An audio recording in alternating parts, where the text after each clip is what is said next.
Joshua chapter 10. The siege of Gibeon.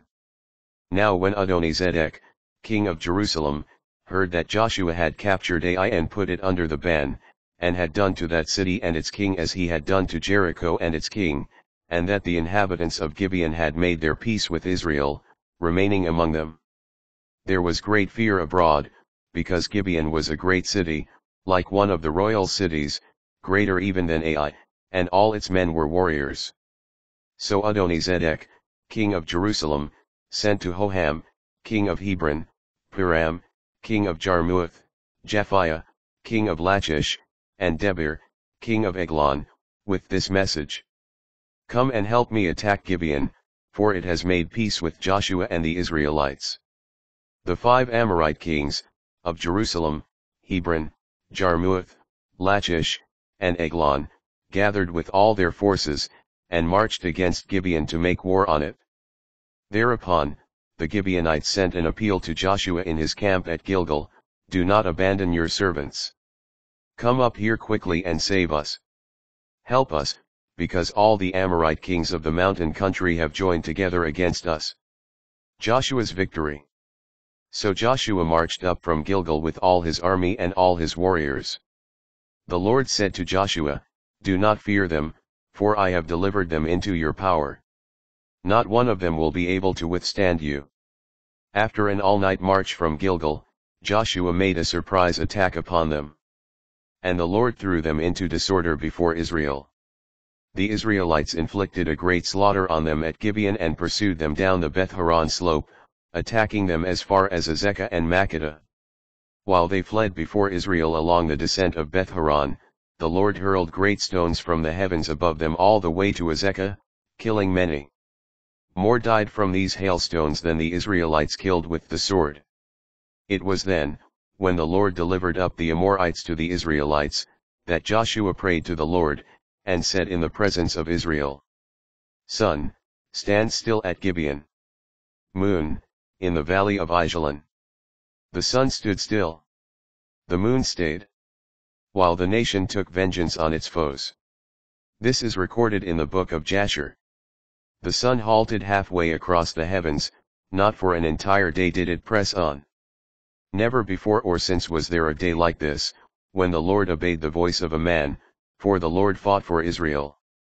Then Joshua and all Israel returned to the camp at Gilgal. Execution of Amorite kings. The 5 kings who had fled hid in the cave at Makkedah. When Joshua was told, The 5 kings have been found, hiding in the cave at Makkedah, he said, Roll large stones to the mouth of the cave and post guards over it. But do not remain there yourselves.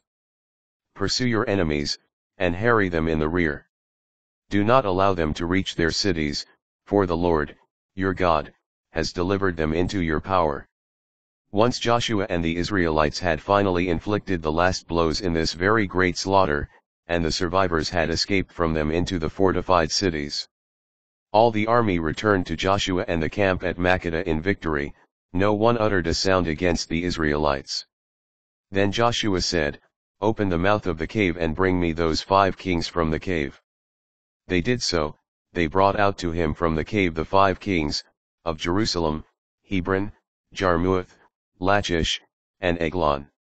When they brought the 5 kings out to Joshua, he summoned all the army of Israel and said to the commanders of the soldiers who had marched with him, Come forward and put your feet on the necks of these kings.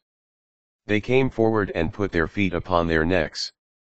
Then Joshua said to them, Do not be afraid or dismayed, be firm and steadfast. This is what the Lord will do to all the enemies against whom you fight. Thereupon Joshua struck and killed the kings, and hanged them on 5 trees, where they remained hanging until evening. At sunset Joshua commanded that they be taken down from the trees and be thrown into the cave where they had hidden. Over the mouth of the cave large stones were placed, which remain until this very day. Conquest of southern Canaan. Makkedah, 2, Joshua captured and put to the sword at that time. He put the city, its king, and every person in it under the ban, leaving no survivors. Thus he did to the king of Makkedah what he had done to the king of Jericho.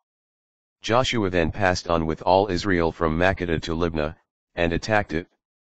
And the Lord delivered it, with its king, into the power of Israel. He put it to the sword with every person there, leaving no survivors. Thus he did to its king what he had done to the king of Jericho. Joshua next passed on with all Israel from Libnah to Lachish, where they set up a camp during the attack. The Lord delivered Lachish into the power of Israel, so that on the second day Joshua captured it and put it to the sword with every person in it, just as he had done to Libnah. At that time Horam, king of Gezer, came up to help Lachish, but Joshua defeated him and his people, leaving him no survivors. From Lachish, Joshua passed on with all Israel to Eglon, encamping near it, they attacked it and captured it the same day, putting it to the sword. On that day he put under the ban every person in it, just as he had done at Lachish. From Eglon, Joshua went up with all Israel to Hebron, which they attacked and captured. They put it to the sword with its king, all its cities, and every person there, leaving no survivors, just as Joshua had done to Eglon. He put it under the ban and every person in it. Then Joshua and all Israel turned back to Debir and attacked it, capturing it with its king and all its cities. They put them to the sword and put under the ban every person in it, leaving no survivors. Thus he did to Debir and its king what he had done to Hebron, as well as to Libnah and its king. Joshua conquered the entire land, the mountain regions, the Negeb, the Shephelah, and the mountain slopes, with all their kings. He left no survivors, but put under the ban every living being, just as the Lord, the God of Israel, had commanded. Joshua conquered them from Kadesh Barnea to Gaza, and all the land of Goshen to Gibeon. All these kings and their lands Joshua captured all at once, for the Lord, the God of Israel, fought for Israel. Thereupon Joshua with all Israel returned to the camp at Gilgal.